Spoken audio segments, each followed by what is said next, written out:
हाँ, कितना है? सभी को जय सिया राम। रामचरितमानस अयोध्या कांड और दोहा संख्या 14। काने खोरे कुबरे कुटिल कुचाली जानी, तिय विशेष पुनि चेरि कही, भरत मात मुस्कानी।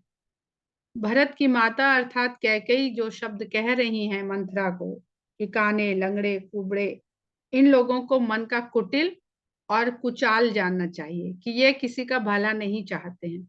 इतनी बड़ी बात रामचरितमानस में कैकेयी से नहीं, भरत की माता से कहलवाई जा रही है, मुस्कुरा के कह रही है।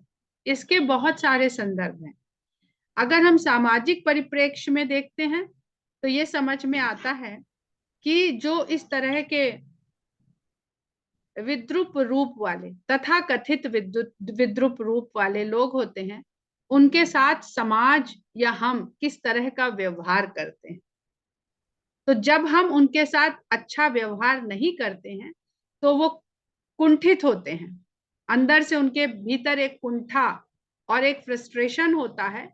तो वो जब अवसर मिलता है तो उस कुंठा को निकालने का प्रयास करते हैं। अन्यथा मिथिला में अष्टावक्र को किस तरह का मान सम्मान प्राप्त है, ये हम सब लोग, थोड़े बहुत लोग जानते होंगे। तो इस चौपाई को एक सामान्य बात को की तरह से न कोट किया जाए, न समझा जाए, न इसको लिया जाए।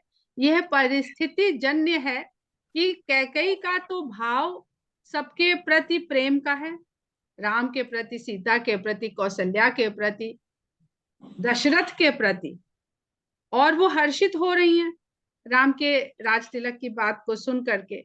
अब वहां पर जो मंथरा जिस तरह से बात कर रही है, तो कैकेयी उनको बचपन से जानती हैं और उनका जो व्यवहार है, उनका जो स्वभाव है, वो अच्छी तरह से समझती हैं कि किस प्रकार से ये कुंठित रहती है अपने रूप, अपने दुख को लेकर के, लोगों से अपने आप को कमतर पाती है। तो किस तरह से उसके व्यवहार में, उसके स्वभाव में एक कुटिलता व्याप्त है, ये कैकेयी से अच्छा कोई नहीं जानता है। तो वो इस बात को ध्यान में रखते हुए मंथरा को ऐसे शब्द बोल रही हैं। इसको जनरल वे में काने खोरे कुबरे, या जिनको हम लोग आज दिव्यांग कहते हैं, उनके ऊपर लागू न किया जाए। प्रिय बादिन सिख दीन ही उतोई,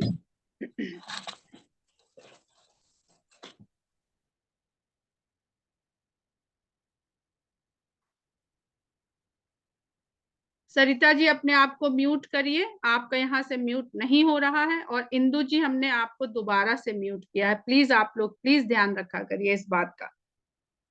प्रिय बादिनी सिख दीन ही हूं तो ही सपने हूं तो पर कोप न मोही। और फिर कहती हैं, उसको प्रिय वादिनी कह रही हैं, यानी मीठा बोलने वाली, प्रिय बोलने वाली। कैकेयी से ही मंथरा प्रिय वादिनी रही है। उसने वहां पर अगर किसी को सबसे ज्यादा अपना माना है और सबके लिए मीठा बोली है, तो वो सिर्फ कैकेयी से। अब क्या प्रवृत्ति होती है, जो इस तरह का सोच वाला व्यक्ति होता है, वो उससे प्रिय बोलता है जिससे उसका वहां पर काम चल रहा है, भरण पोषण हो रहा है, तो उससे मीठा बोलेगा। बाकी सबसे, कैकेयी और भरत को छोड़ करके मंथरा का भाव किसी के प्रति भी अच्छा नहीं था। इसका रामचरितमानस में बहुत वर्णन नहीं है, परंतु ये अगर कभी उसके बारे में अलग से पढ़िए, और भी बहुत सारी चीजें हैं। मंथरा के चरित्र को भी बहुत तरह से उसका विश्लेषण किया जा सकता है, पर हम यहाँ सीधी सीधी कथा पर ही रहेंगे। कहती है कि तुम मेरे लिए प्रिय वचन कहने वाली हो, इसलिए तुमको हमने ये सीख दिया है, और सपने में भी तुझ पर क्रोध नहीं कर सकते। क्योंकि ऊपर उन्होंने कहा है कि उसको घर फोड़ी कहा है, और कहा है कि तुम्हारी जीभ खिंचवा लेंगे अगर दोबारा तुम्हारे मुंह से ऐसी बात निकली तो इसी बात पर कैकेयी कह रही कि मैं तुझे स्वप्न में भी तेरे ऊपर क्रोध नहीं कर सकती हूँ। सुदिन सुमंगल दायक सोई, तोर कहा फुर जही दिन होई। क्यों क्यों मैं तेरे ऊपर क्रोध नहीं कर सकती हूँ इस समय? क्योंकि जो तुमने बात कही है ना, अगर ये सत्य हो गई तो वह दिन, वह घड़ी, वह अवसर सब शुभ होगा। इसलिए ऐसे शुभ अवसर के लिए मैं तेरे ऊपर क्रोध करके उस शुभ अवसर का जो आनंद है उसको खराब नहीं करना चाहती हूँ। कहते हैं ना, जब कोई बच्चे अगर शरारत कर दें, बहुत बदमाशी कर दें, तो माता पिता कहते हैं आज त्योहार का दिन ना होता तो तुम्हारी पिटाई करते, आज त्योहार है इसलिए छोड़ दे रहे हैं, आज शुभ दिन है इसलिए छोड़ दे रहे हैं। तो यानी जब शुभ कर्म, शुभ कार्य, मंगल कार्य होने वाला हो, तो आप अपने स्वभाव के, अपने व्यवहार के द्वारा उस शुभता को नष्ट मत कीजिए। ये यहाँ पर सीख दी जा रही है। अगर आपने नेगेटिव व्यवहार कर दिया तो वो शुभता पर उसका असर पड़ेगा। तो यही यहाँ पर कैकेयी के द्वारा कहा जा रहा है, जेठु स्वामी सेवक लघु भाई, यह दिन कर कुल रीति सुहाई। अब यहाँ पर कैकेयी कह रही है कि बड़े को राज, बड़े को स्वामित्व, प्रभुत्व, राजा होना बड़े को, और उसके छोटे भाई उसके सेवक बनकर राजकाज को संभाले, यह तो सूर्य वंश की रीति है, इसमें तुम क्या ये सब बक रही हो। राम तिलक जो साचे हूँ काली, देव मांग मन भावत आली। अगर ये बात सच है जो तुम कह रही हो कि कल राम का राज तिलक होने वाला है, तो तुमको जो भी मन में आए, तुम्हारी सबसे प्रिय वस्तु जो भी तुम मांगोगी, वह मैं तुमको भेंट के स्वरूप में दूंगी। कौशल्या सम सब महतारी, राम ही सहज सुभाए प्यारी, मोह पर करहि सनेहु बिसेखी, मैं करी प्रीति परीक्षा देखी। कहती हैं कैकेयी कि तुम ये जो अनर्गल प्रलाप कर रही हो, राम को तो सभी माताएं एक ही तरह, कौशल्या की ही समान, कौशल्या के ही समान राम सभी माताओं से प्रेम करते हैं। राम ही सहज सुभाए प्यारी, और उनका सहज स्वभाव है, वो सभी को उसी तरह प्रेम करते हैं। मोह पर करहि सनेहु बिसेखी, उसके बावजूद राम मुझ पर कुछ तो विशेष स्नेह रखते हैं, मुझे सबसे अधिक प्यार करते हैं। ये मैंने कई बार परीक्षा करके ये मैंने जांचा है, परखा है। तो हम अपनी जांच परख पर विश्वास करें कि हम तुम्हारी ये 2 क्षण की पहले की कही हुई बात पर विश्वास करें।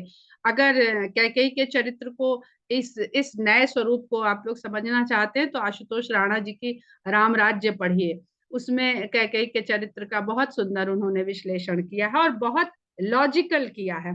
जो विधि जन्म देहि करि छोहु, होहु राम सिय पूत पुतोहु। कहती हैं कि मुझे तो इतना स्नेह करते हैं राम कि मैं तो विधाता से ये मनाती हूँ कि मुझको अगर कभी भी दूसरा जन्म मिले तो मैं राम और सीता को ही अपने पुत्र और पुत्र वधु के रूप में पाना चाहूंगी। प्राण ते अधिक राम प्रिय मोरे, तिनके तिलक शोभु कस तोरे। राम मुझे प्राणों से अधिक प्रिय है, और तुम ये बता रही हो, ये जता रही हो कि तुम मुझे बहुत प्यार करती हो, मुझे सबसे अधिक चाहती हो, तो फिर तुम्हारे मन में कैसा क्षोभ है राम के तिलक को सुन करके।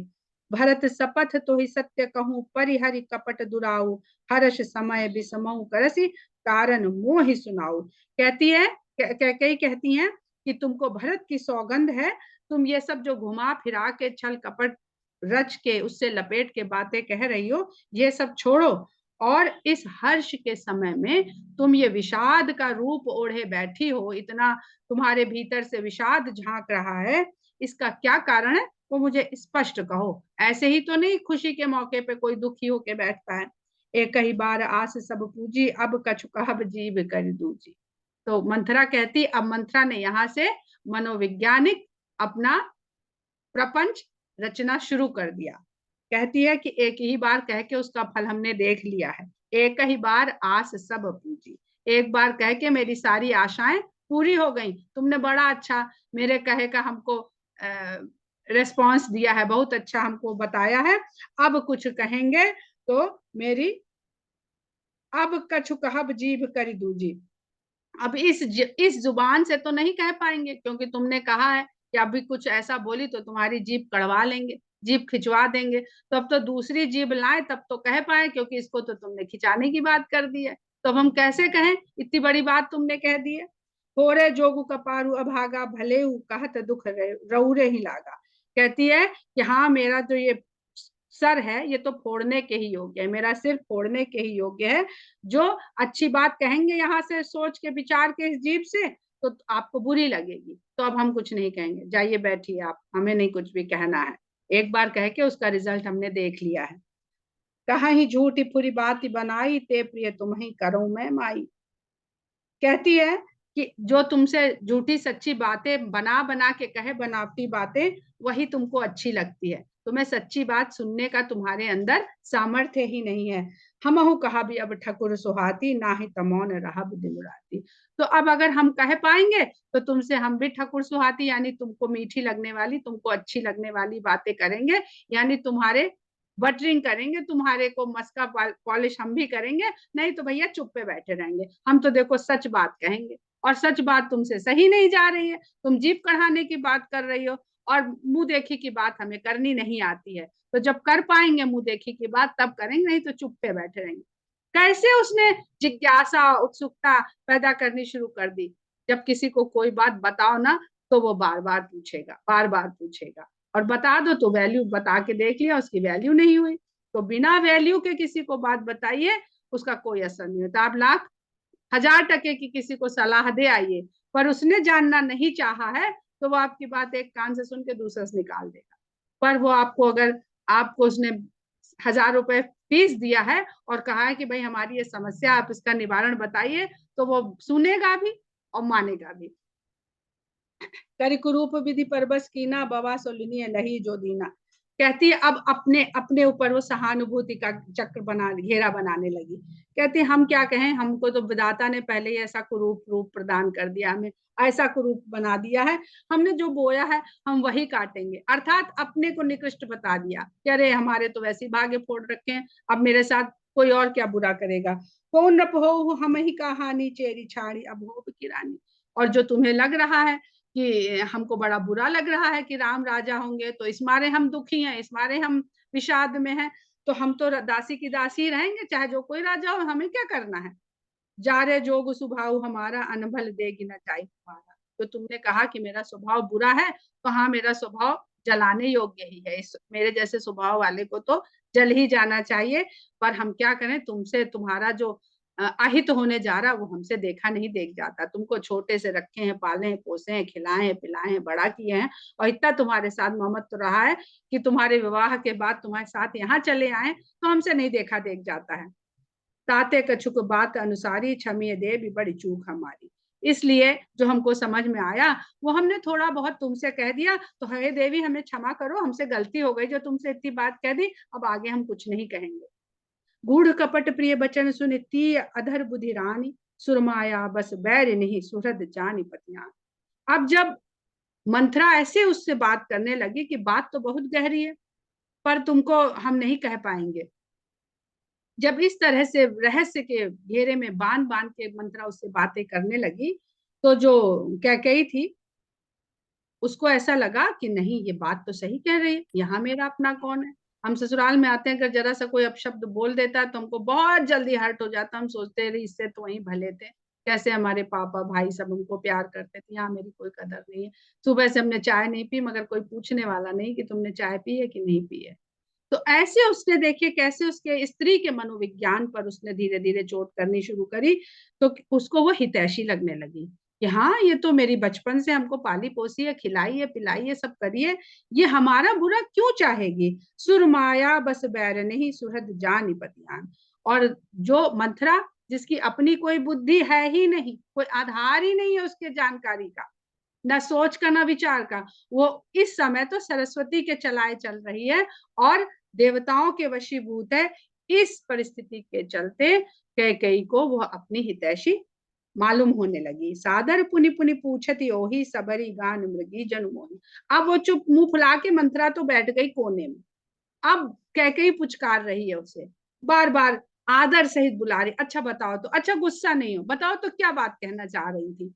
इस तरह से बार बार उसको पूछ रही है और उसके वश में इस प्रकार हो गई है, जब जैसे भीलनी के मधुर गान से हिरनी उसके मोहित हो जाती है और उसके जाल में फंस जाती है।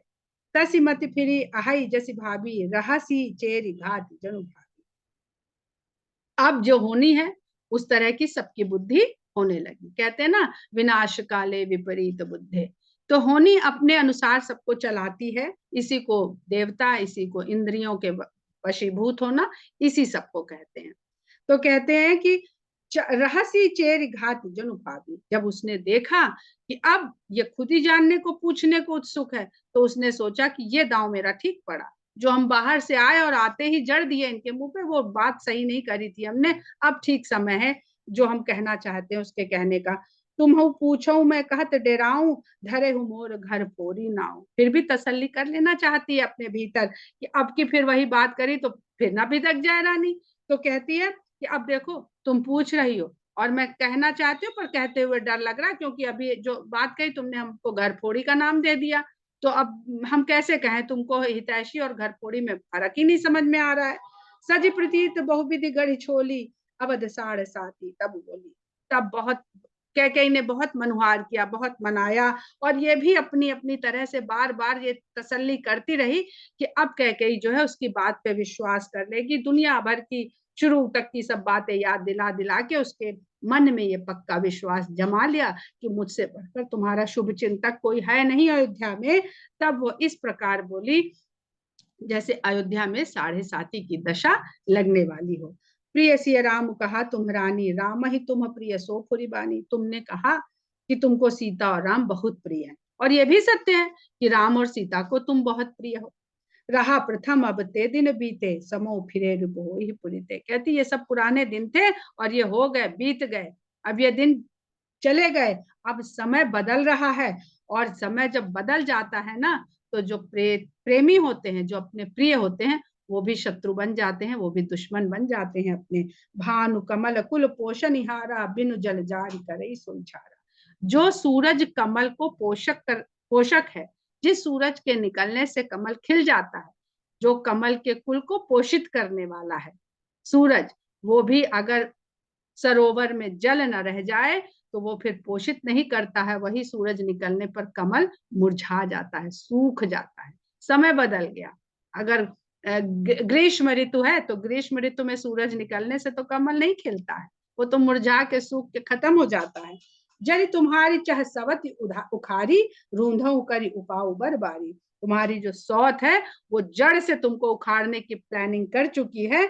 अगर कुछ उपाय है तुम्हारे पास तो अभी रोंध लो, अभी उसको लगा लो और अपने आप को बचा लो। तुम्हें न सोच सुहाग बल, निज बस जानहु राउ, मन मलिन मुह मीठ नृप, राउर सरल सुभाव। सबसे सेंसिटिव जगह पर मंथरा चोट करती है। राजा और उसकी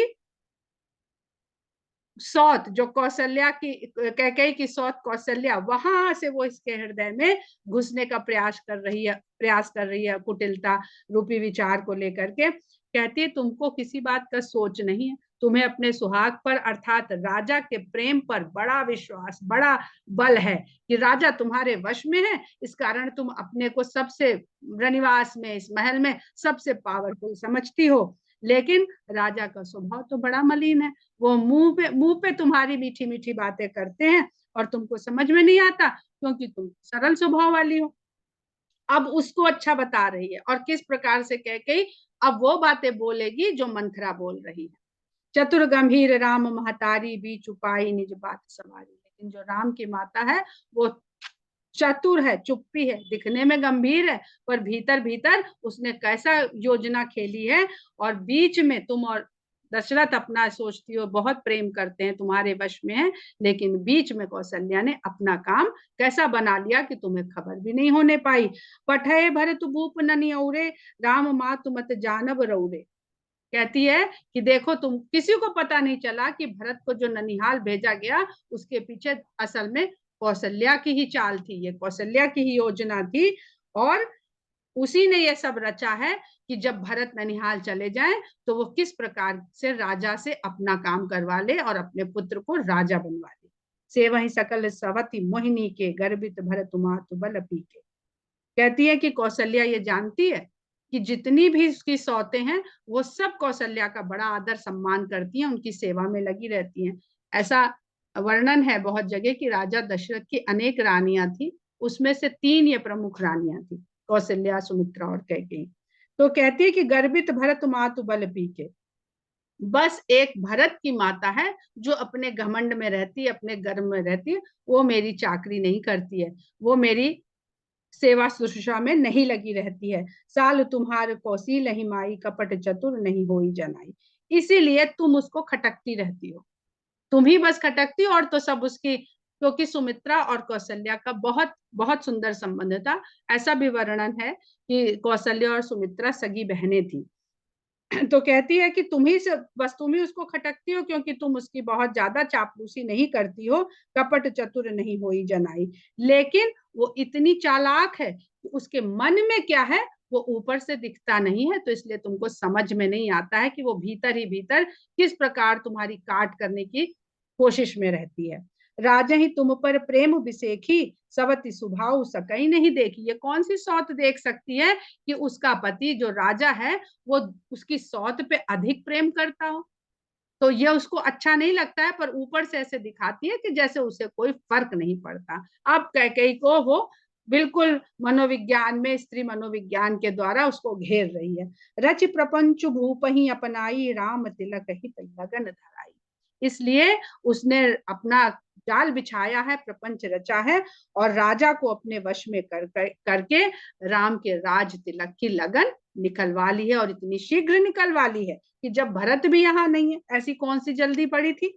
यह कुल उचित राम कहु टीका, सब ही सुहाई मोहि सुठनी का। कहती है ये तो ठीक है, मुझे इसमें कोई बुराई नहीं लग रही, मुझे कोई इसमें आपत्ति नहीं है कि राम को राज तिलक हो रहा है। जैसे सबको अच्छा लग रहा है वैसे मुझे भी अच्छा लग रहा है। आगे बात समझ डर मोही, देव दयु फिर सो फल होही। मैं तो आगे का सोच के डर रही हूँ कि आगे क्या होने वाला है, और मन में ये सोच रही हूँ, जो भविष्य की कल्पना करती हूँ तो लगता है कि जो मैं देख रहा हूँ वो कौशल्या के ऊपर बीते। अब फिर रहस्यमयी बात कर रही। रचि पचि कोटिक कुटिलपन की इन्हें सी कपट प्रबोधि कह सी कथा सत सवति कह जय विधि बाढ़ विरोध। तो इस प्रकार उसने बहुत रच रच के बड़ी बड़ी कहानियां बना बना के और अपना कपट जो है वो ऐसे प्रकट किया कैकेयी के ऊपर कि धीरे धीरे धीरे करके कैकेयी का राम के ऊपर तो नहीं कोई भी लगाव खत्म हुआ, पर कौशल्या के ऊपर विरोध कैकेयी के मन में बढ़ने लगा। भावी बस प्रतीति उर आई, पूछ रानी पुनि शपथ देवाई। तो भावी के होनी के वशीभूत हो गई कैकेयी, और मंथरा को शपथ दे करके पूछा कि आखिर तुम क्या सोच रही हो, कौन सा भविष्य तुमको नजर आ रहा है, वो तुम मुझसे कहो तो। का पूछो तुम अबहु न जाना, निज हित अनहित पशु पहचाना। कहती है तुमको अभी भी समझ में नहीं आ रहा। अरे अपना हित और अनहित तो पशु भी पहचानता है, उसको भी समझ में आता है कि कहाँ उसकी भलाई है और कहाँ उसके साथ कुछ हानि होने वाली है। भयो पाखु दिन सजत समाजू, तुम पाई सुधि मोहिसन आजू। कह रही एक पखवाड़े से ये तैयारी चल रही। अब देखिए यहाँ वो झूठ बोल गई है। अभी एक ही दिन पहले ये सब व्यवस्था हुई है, ये सब विचार हुआ है, विमर्श हुआ है, तैयारी हुई है, और कहती है कि भयो पाखु दिन सजत समाजू। पखवाड़ा कहते हैं महीने के आधे भाग को, पक्ष। कहती है 15 दिन से ये सब सजावट हो रही है, सब समाज सजाया जा रहा, तैयारी चल रही है। तुमको किसी ने बताया? तुमको खबर आज मेरे द्वारा मिली है। तुम पाई सुधि मोहिसन आजू, खाइए पहिरिय राज तुम्हारे, सत्य कहीं नहीं दोष हमारे। और हम तो तुम्हारे राज में ही खाते पहनते ओढ़ते सुख भोगते हैं, तो इसलिए हमें तुमसे सच कहने में कोई डर नहीं है। जो असत्य कछु कहब बनाई, तो विधि दे ही हम ही सजाई। अगर हम कुछ बना के अपनी मनगढ़ंत बात कह रहे हो तो विधाता हमको इसकी सजा दे। राम ही तिलक की काली जो भयो, तुम कहूँ विपत्ति बीज विधि भयो। अगर कल राम का राज तिलक हो गया तो समझ लो विधाता ने तुम्हारे भाग्य में विपत्ति का बीज कल ही बो दिया। रेख खचाई कहूं बलु भाखी, भामिन भयु दूध कई माखी। कहती मैं तो लकीर खींच करके आज ऐलान करती हूँ कि अगर ऐसा कल हो गया तो तुम दूध की मक्खी की जैसी दशा तुम्हारी अयोध्या में हो जाएगी। जो सुत सहित करो सेवकाई, तो घर रहूं न आन पाई। तब अगर तुम अपने बेटे के सहित यहाँ कौशल्या की सेवा और चाकरी में लगी रहोगी तभी यहाँ पे रह पाओगी, उसके अलावा तो कोई अन्य उपाय नहीं है। कद्रु बिन तही दीन दुख तुम्हि कौशिला देव, भरत बंदी ग्रह से ही है लखन राम के ने।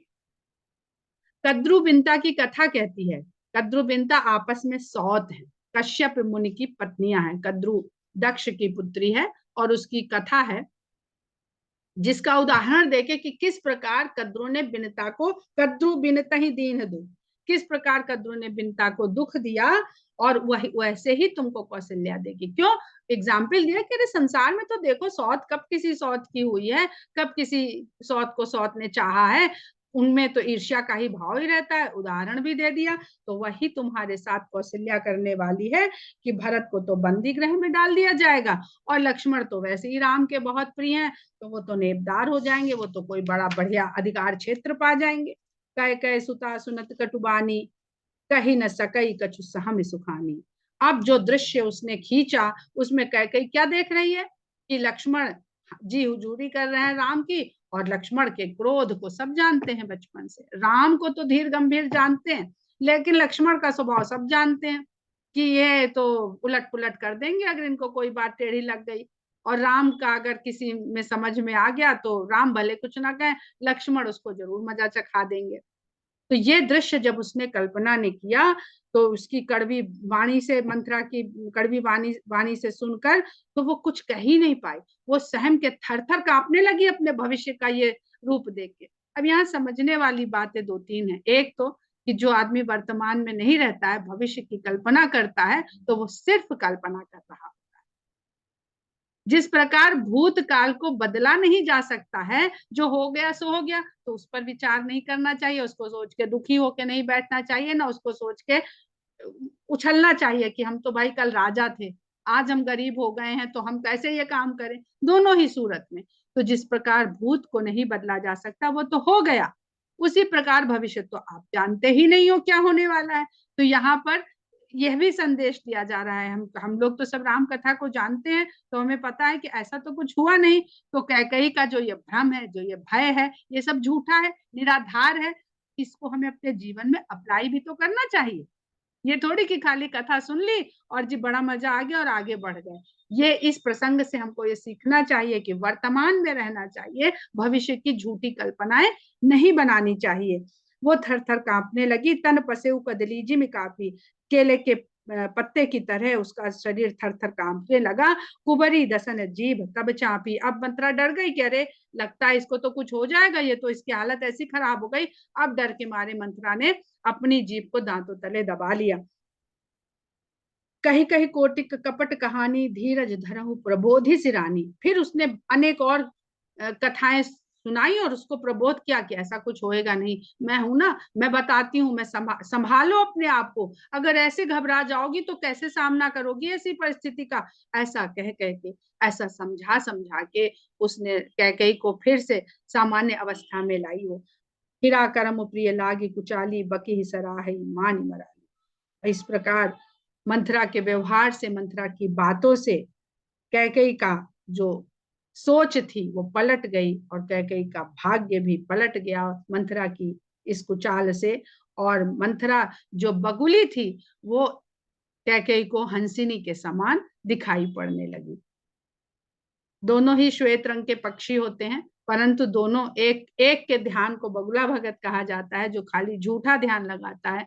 और हंस को ऐसा माना जाता है कि उसको सदा सारे सत्य का भान होता है, वो स्वयं से सत्य का बोध करने वाला रहता है, उसे ध्यान लगाने की भी जरूरत नहीं होती है। जिनको ध्यान नहीं लगता वही ज्यादा एक्टिंग करते हैं, बढ़िया बैठ जाएंगे, ये बहुत ध्यान अवस्था में समय कोई डिस्टर्ब ना करो, उन्हें लगेगा बहुत बड़े स्वामी हैं, बहुत बड़े पहुंचे हुए सिद्ध साधक हैं। और जो अपने में मगन साधना में रहते हैं, वो किसी भी अवस्था में रहे, वो अपनी उसी अवस्था से भीतर से जुड़े रहते हैं, बंधे रहते हैं वहां से। सुन मंथरा बात पुरी तोरी, दहिनी आंख नित फरकई मोरी। अब कहती है कि हाँ लगता है तुम सच ही कह रहे हो, क्योंकि बहुत दिनों से मेरी दाहिनी आंख फड़क रही है। अब दाहिनी आंख क्यों फड़क रही है, यहाँ ये भी समझने योग कि हम अपनी सोच से चीजों को तय करते हैं। दाहिनी आंख तो सत्य फड़क रही है, क्योंकि जो जो होने वाला है वो तो कुछ और है। राम वन चले जाएंगे, दशरथ की मृत्यु हो जाएगी, तो पत्नी के लिए इससे बड़ा अशुभ और क्या है कि कुछ ही दिन में उसके पति की मृत्यु होने वाली है। पर वो दाहिनी आंख फड़कने का अर्थ यहाँ क्या लगा रही, जो मंत्रा दृश्य दिखा रही है कि भरत जेल में पड़े हैं और तुम दासी की तरह कौशल्या की सेवा कर रही हो। दिन प्रति देखूं रात को सपने, कहूं न तो ही मोह बस अपने। और इधर मैं रोज जो है रात को बड़े बुरे बुरे स्वप्न देख रही हूँ, लेकिन मोह के वशीभूत होकर कहती नहीं हूँ कि अरे ये तो सपना है, इसको क्या कहना। अब समझ में आया कि हमको तो ये विधाता हमको बता रहा है कि क्या क्या होने वाला है। काह करो सखी सूद स्वभाव, दाहिने बाम न जानो पाओ। अब वो मंथरा की बोली बोलने लगी और कहती है कि हे सखी, मैं क्या करूं, तू तो जानती है कि मेरा कितना सीधा स्वभाव है। मैं किसी को दाएं बाएं समझ नहीं पाती हूँ कि कौन मेरे दाएं है, कौन मेरे बाएं है, अर्थात कौन मेरे अनुकूल है और कौन मेरे प्रतिकूल है। अपने चलत न आज लगी अनभल काहू कीन, कही अघ एक ही बार मुहि दाई दुसह दुख दीन। अपने जान में तो मैंने किसी को कोई दुख नहीं दिया, किसी का कोई बुरा नहीं किया। जाने कौन सा पाप मुझसे हो गया है जिसकी एक साथ विधाता मुझे ये सजा, ये दंड देने वाले हैं। ऐसा असह दुसह दुख मुझे देने वाले हैं कि जो तुमने बताया है वो सब होने वाला है। दोहा संख्या 20 तक हम लोग ने आज सुन लिया है। इसके आगे हम लोग कल सुनेंगे। जय सिया राम।